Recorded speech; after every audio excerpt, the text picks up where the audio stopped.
we brought freaking flavor to Toy Fair. People had 100%. not seen anyone as passionate about their products as the Kendama crews. Like the second Kendamas hit, people were like, wait, these people actually use and actually love this stuff. Like what is Dama? Let's talk about our tum tums and what our breakfast needed. Hey, this And is a lifestyle podcast, okay? of This isn't course, just and Dama. yeah, and if you needed to know, this morning I wake up and I made three breakfast sandwiches for the fam, pot of coffee. Dang. If you don't know, I'm a fan of bodega breakfast sandwiches. If you guys have ever been anywhere in the world, like big cities always have the little corner store bodegas and they always have the dankest breakfast sandwiches. People can argue which city has the best brekkie. But I did bacon, egg, and cheese. And if there's one thing you do with the breakfast sandwich, if you don't wrap it in foil, don't what serve it to what are you anybody. doing? Yeah. It's like an essential part of the process. Like Yeah. it steams it all together. Dude, my Toy Fair memories severely have bodegas sandwiches Yeah. baked into every part of them because we would leave these last 2 years. We left and went for lunch at a certain bodega and just got sandwiches every day because the stuff at Toy Fair is so expensive that it's like Mm-hmm. it's worth someone taking a half hour to go walk the city to get a sandwich right quick and come back. Oh, man, ToyFair Days. Toy Fair Days, The dude. glass ToyFair Days. But yeah, dude, it's good to think about those ToyFair Days. And sometimes I try and tap into that like new, super exciting, youthful energy of like those first toy fairs where you're just like, it's massive, and all of a sudden, like you're a little kendama brand and you're next to freaking Mattel Yeah. or like Spin Master, and you're like, whoa, this is wild. It's the Um, most intimidating times, 100%. Like, because even though we're super confident in what we do and kendama as a whole, people in the toy industry are not kids. They are all adults who are like no. very jaded about the world and business. We're so used to like the way of like like sharing kendama as like an individual. Like I'm going to get you individually stoked on this, and then you're going to want to be part of this community by getting a kendama. Yeah, But with these guys, it's like you can teach someone how to spike it, but unless they can look at it and say like, I can sell this to my community, it's like they're just going to keep walking. So like we had to everyone had to re-strategize the way that they were trying to get kendamas out into the world. And sometimes you had to like switch up your technique. You're like, okay, I can get this person stoked and then work on them through there. Then other people, you're just like, the minimum order is this and yeah, the wholesale price is here. If you do this, we will be able to send you marketing material and such. Are you interested? No. Okay. And like so you always had to kind of be on your toes.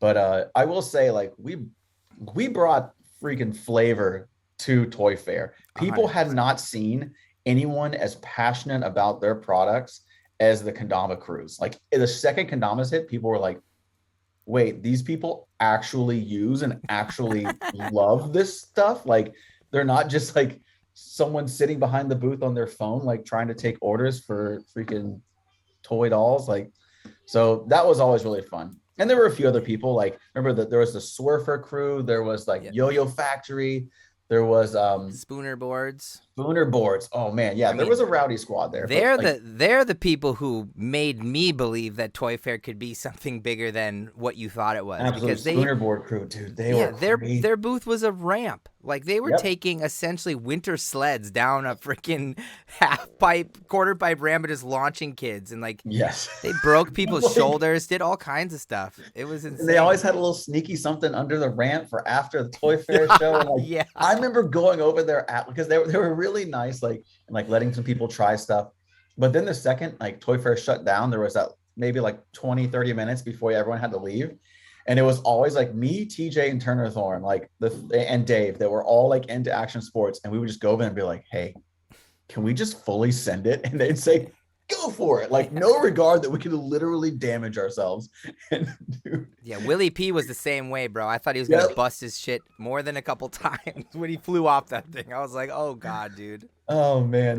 But that's what it was. It was building those connections. And that was just like one of the funnest parts, man. It was so sick. And then so yeah, if you guys that are in the stream, if you guys go back, I know like Sweets and Konami USA like put out so many good Toy Fair videos of just like Kendama and its infancy trying to break this barrier of like, all right, we're this small like underground thing. Like, yo, we're trying to get up into like more stores, more around, get the game in more hands, and try and get out there and with, for lack of any terms, like compete with the bigger brands. So like you'll be able to see like young Sweets crew, young Kusa crew, just like going ape in corporate Toyland. So Yeah, I mean my funniest thing was like the first year or two when you guys were there and you guys like found the candy at the end of like, because when shit tears down, people just leave, and if they leave stuff behind, it's fair game. And y'all found like the candy mecca and like just were like swimming in candy and stuff. Like I don't know why that I can when I think of Toy Fair videos, I always think about Dave and Turner and you guys just like scrounging all the candy that was left over and shit. Like. Well, the way I explain it is like everyone remembers going to Toys R Us back in the day, or at least from a certain generation, or it's just the concept of like hiding in a toy store when you're a kid, and then they close it and you come out and you can play with all the toys. Yeah, exactly. That was Toy Fair. After it closed down, we would go around and play with I mean, we got into go-karts, we got into like absolutely everything. And like you were saying, like these are huge corporations with like millions of dollars. So like for them, shipping all this candy back was going to be more expensive than just throwing it away. Writing it off as a loss of candy. As a loss, yeah. So like they just leave candy. And dude, you would find IKEA shelves, you would find so much stuff. And here we are, 20, we're like, we can just take this? Like we're not used to this. Okay, yeah, well, we can use this. I mean, I still have a drawer full of Toy Fair stuff. So like, yeah. It was we dope. definitely left some IKEA stuff, man. That's for sure.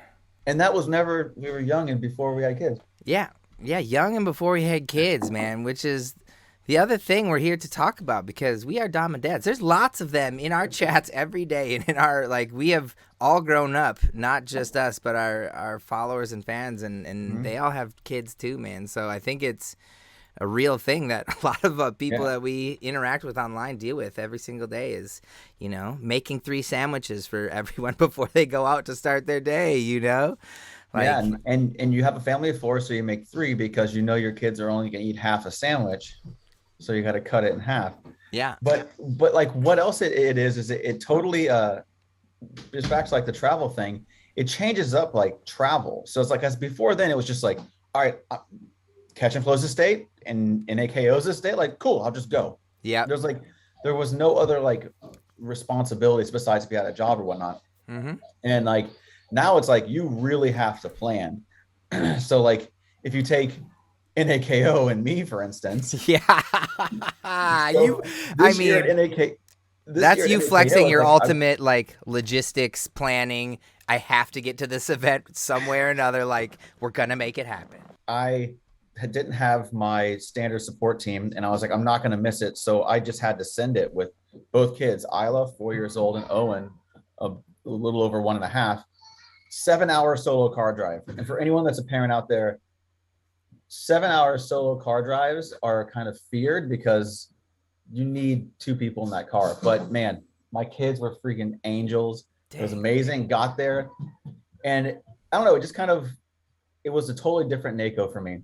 And I just had to like adapt to that. Yeah. And enjoy it. So like being able to walk in with my kids was like an insane feeling. And being able to walk in like, no one has seen me like this. This is a totally new me. And I reverted my style to vintage wings, which is kind of fun. So I was vintage wings. I saw the hat at the same time. So it was just really cool to be able to present my kids to the kendama community.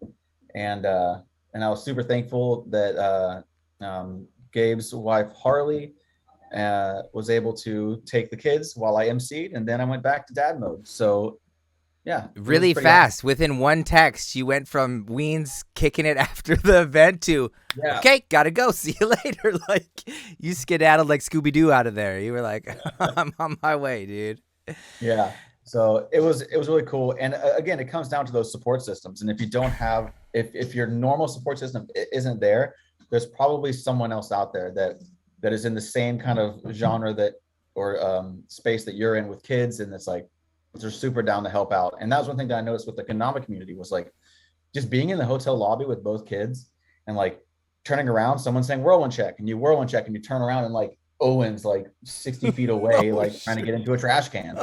And, but at the same time, there's another kendama player like going up being like, come on, little dude, come back this way. So it's like, Yeah. man, everyone's got the back here. So it No. was it was pretty cool to see that support system. Yeah, that's so cool, man. And I have in my own different way. I mean, I'm not at home for the whole weekend, so I essentially told my kids that like I was gone. You know, I'm not gonna see you. I'm staying at the hotels, and Alex has to deal with the kids all by herself for the weekend. And being it takes two people, like you said, in a car. Doing that with one person is pretty crazy, because if the baby or the littlest one needs something to drink or needs just to be talked to or whatever, mom's there to go, okay, whatever, everything's fine, or grab something out of the bag.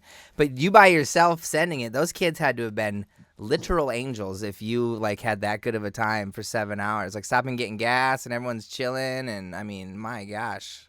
It was ultimate preparation. Yeah. I mean, back to the bodega, like my passenger seat was a bodega. I Oh, had juice boxes, I had graham crackers, I had veggie straws, I had every possible genre of snack that they would want. yeah. And it was ready. And then part of it was cold and part of it was like room temperature. So like I had every possible Oh, scenario God. planned out. I had devices with 5 extra batteries ready to go. Which Yeah. I will say, there was no screen time on the drive up there until the last 30 minutes when Wow. Owen started to get a little cranky. Dude, we just sang songs. They slept. They played with trucks. We played Look at Clouds and stuff. And it was Dang. pretty incredible. I was That's really proud of nice. No devices even. That was my question. Like, that's impressive, dude. Emma loves I Spy. She always has I Spy with My Little Eye. them. Every time we get in the car, I'm playing that Yep, game no matter what. absolutely. And Yeah, it dude. wasn't like an intention, like, I'm not going to give my kid devices. Like, No. it just never came up. It was never like, I want to watch TV or I want to play a game. It was Yeah, they just, were just content. they were just chilling. Dude. And Yeah, the and I drive got home was different. yeah, I bet it was. Going home is always the worst, dude. Oh my God, dude. So just driving that distance with a kid and your family, which the most prized possessions in your entire life, Mm-hmm. you're already like cautious, right? And so on the drive home, we're driving, everything's fine. It's starting to rain a little bit. And all of a sudden I hear this like, and I'm like, oh, it's kind of sounded like we hit a like a deep puddle. And I was like, that was weird. What was that? And Isla's looking around. We're driving on the freeway.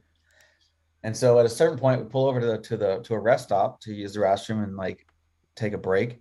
And I look down and there is a big like truck driver sized flathead screwdriver straight through the rear mud flap of the tire. And the tip of it is like, let's say this is the tire. The tip is like right there to the Oh, tire. So literally the mud flap on the tire possibly saved our lives. And well, the least thing would be a flat tire, but like something that crazy going in a tire would not have been good when it was raining. And so, yeah, definitely yikes. good design on the rear mud flap tires. Yeah, shout out Mudflap Shout out Tire. Hyundai. But dude, I had to like sit there and like pull. I mean, I'm not joking. It was like the I size of your mean, not forearm. shout out to the dummy truck driver who left his screwdriver on the side of the road. Dude, straight up. I've God, never. man. And then the crazy part, Sweets, I think you might help like feel with this too. I'm holding it. I'm like, is this screwdriver good luck or bad luck? Should I keep it or should I throw it away? Yeah. Because I feel indifferent. And then eventually I was just like, F this thing. And I Throw threw it in the trash. Yeah, that's exactly where I'd put that, dude. But I was thinking, I was like, damn, should I keep this as like a good luck charm? Like, nah, No get thanks. it out of here. Not needed, dude. I mean, to Get go it back out to of the here. to the NAKO with kids thing, my kids couldn't be there the first couple days because they weren't feeling great. But then they finally were able to come to the varsity, and see everything. And I have that same exact feeling that you did. That it was like it was cool for everyone to see me with those little people. That they know Matt Sweets, but to see Matt Sweets with little Sweets children is like a different vibe. And it's like you could see him online maybe sometimes, but in person and seeing that person be a dad is just.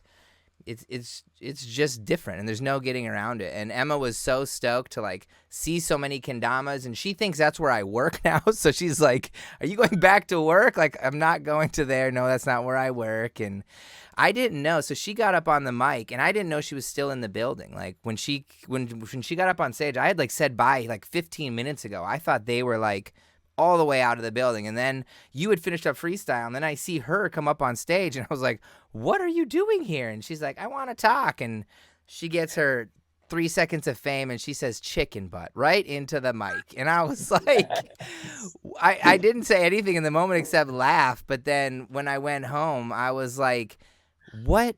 Why did you call everyone a chicken butt? And she's like, I thought it was funny. And I was just like, I mean, that's such a pure answer. Like in her little 4-year-old head, the funniest thing she could say to all those adults was chicken butt. And I That's don't even know what. where she gets it or how she knows that, but it's not something she says ever. But she was like, you know what, Dad, I was going to say chicken butt sweets, but I didn't. And I was like, oh my gosh, like weeks after she says this, like, so she's still thinking about that moment. It's so crazy how their little brains work.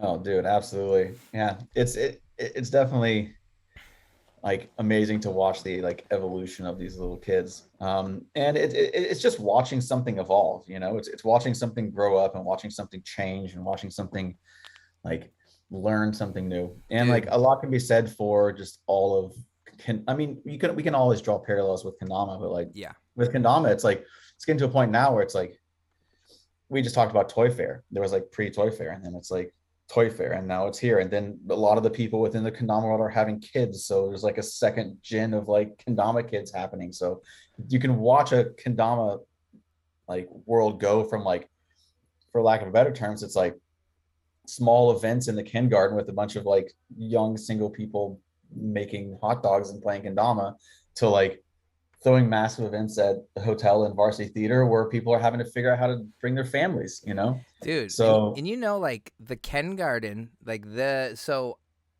weirdest thing for me, not weirdest, but just like, you know, there's always those moments when you feel old, even though we're not super old. It's like I met kids who were at the Dama and the D, or not Dama and the D, but at Dama Fest 2012. I met 2 or 3 dudes who were like 10-year-olds when that went down, 10 or 9, and now they are literal graduates of high school going to college. And they were like, I met you when I was 10 years old, and I can't that's believe wild. that I'm here meeting you now 10 years later or whatever. It Yeah. was Chandler Gant. I mean, you know Chandler, the Yeah. dude who does all the TikTok whatever iPhone Totally. flipping stuff.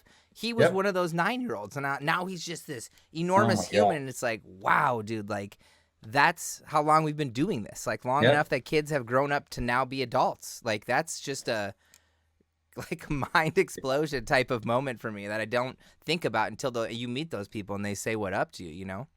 Well, it's also one of the powers like of kendama. It's like by playing with something and like being passionate about it and having it be something that challenges you every day. It's like you're essentially playing with you are playing with a toy. Mm-hmm. So like it keeps you young, and so time kind of gets malleable Mm-hmm. at that point. And so I have to think back too. I'm like, dang, like I've been doing this for a long time. Like I forget how long I've been doing it, and then I have to think like it's pretty pretty strong testament that like we're still doing it, and it's like it's just we still love it just as much. Like I landed a trick yesterday that made me scream, and like Oh, the fact that nice. that still happens is like really sick. Yeah. So, and that's just something that I think kendama in general can do. Dang. Did you see chat? I still remember my first KG Tuesdays. I was 13. Now I'm in college. What? Dude, I'm saying. Who said that? Leo Logic. Someone else Oh, said they'll never forget buying the Mossy for the first time when it Leo, dropped. dude. Let's go, Leo. Dude, Dude, so good to see you. Oh my God, in the chat. What is up? dude, Dude, chat's a I whole have other part of this that's really hard because me and you could just talk and ignore chat the whole time if we wanted, but I found this vintage picture over here. I'm trying to find it again. But there's this OG picture I found. Oh, here it is. From actually, Leo, you're in this. You're in this picture very slightly. no So I way. found this film photo the other day.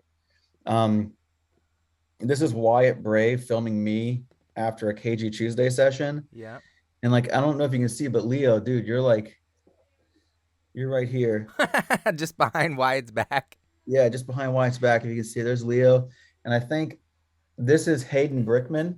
If you guys know Hayden B. Yes, Slater, Hayden. I remember him. Hayden Brickman. He was a yo-yo man, wasn't he? Yeah, he was freaking so good. So Still nasty. is. But yeah, and there's me and Wyatt filming some tricks. Dude, But full yeah, beard. I just found this and I was like, oh my God, what a vintage photo. That's crazy, dude. But that's from a KG Choose. We just every Tuesday meet up, go hang out, play kendama, walk around, film tricks. Dude, yeah. That's Yeah. something that's been a little tougher with kids too, hey? I Yeah. mean, in Minnesota, Sundays we always try to get together, but the second you have that first kid, it's so much harder to have those weekly things where it's just, so sorry, that's my time. I'll be out playing kendama for the rest of the night. Like, oh, Yeah. it's so much harder But to work in.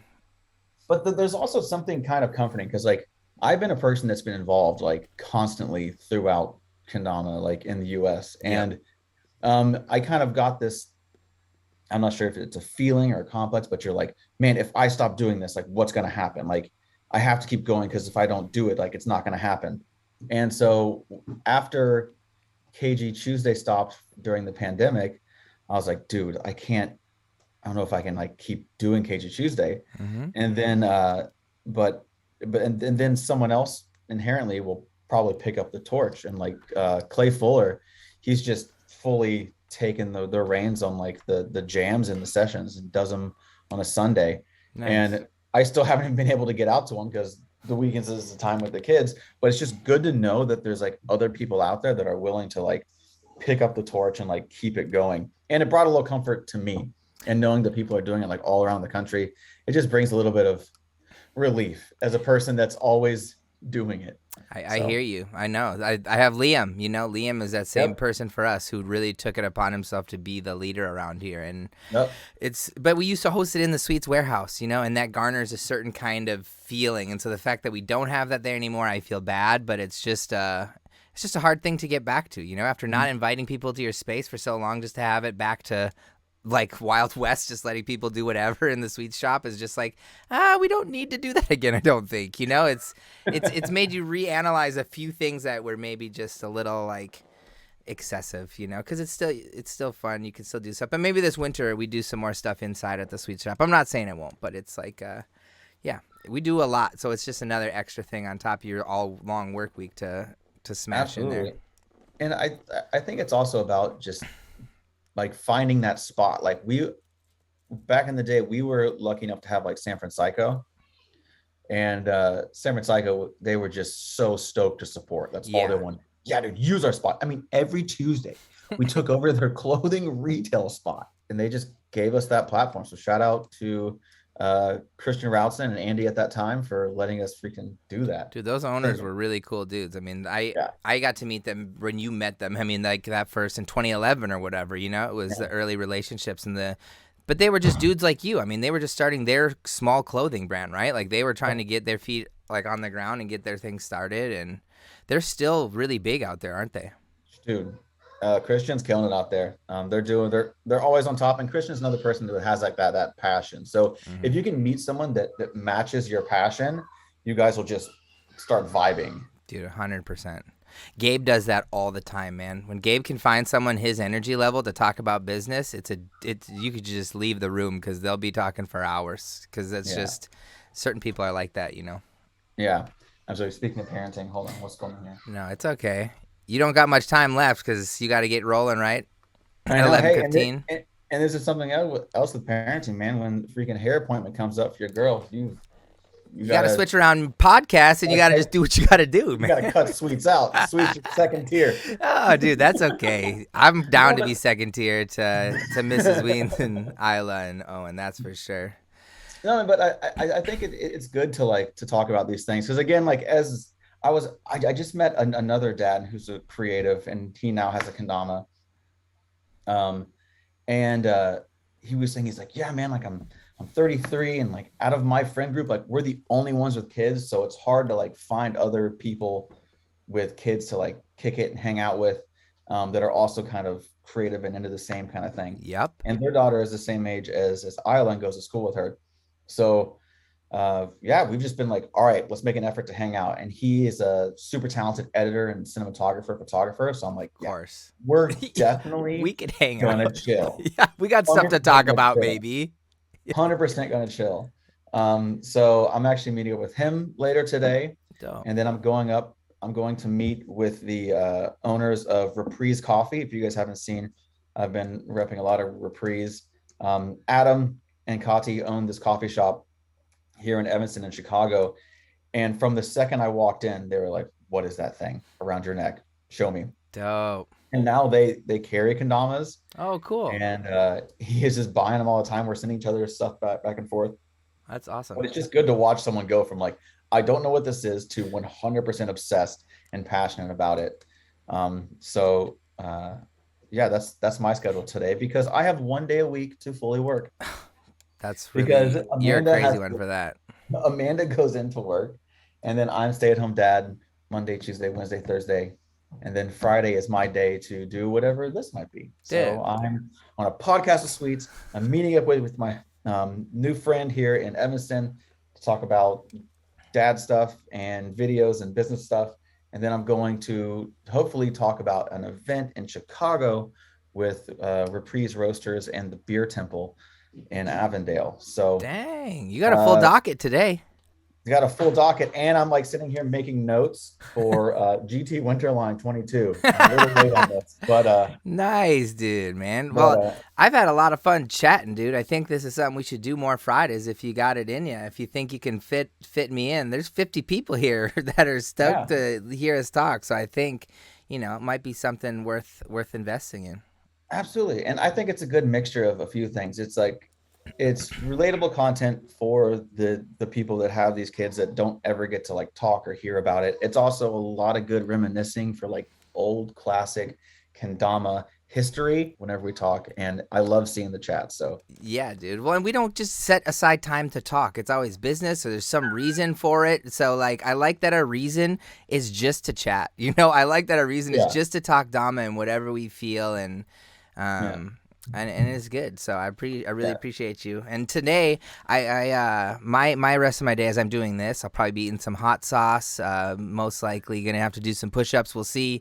But tonight I've met friends through my kids' daycare. So I've met other parents through daycare who are just very similar to us. We're going to a concert, going to see Death Cab for Cutie tonight. So what? You're going to see Death Cab? yeah, they're at the local Surly Brewing concert venue. So we're gonna go check them out tonight. That sounds so cool. I just got to see KRS-One. Oh, nice. In Evanston, and I was able to walk home from the show. I was very excited. Wow, that's dope. That's so close.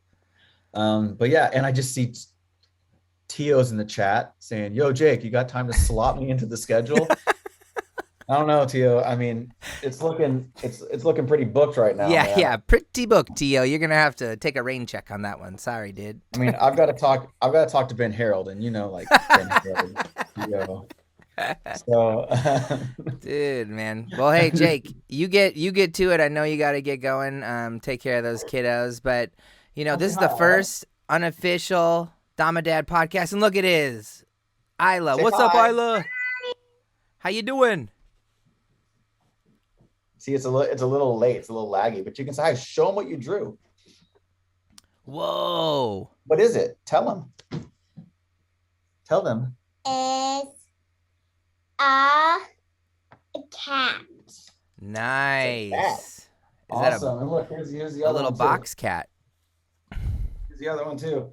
Hey, what's up, Owen? How's it going, dude? All right. Hey, can you guys say bye-bye? Bye-bye. Say bye, chat. Bye-bye.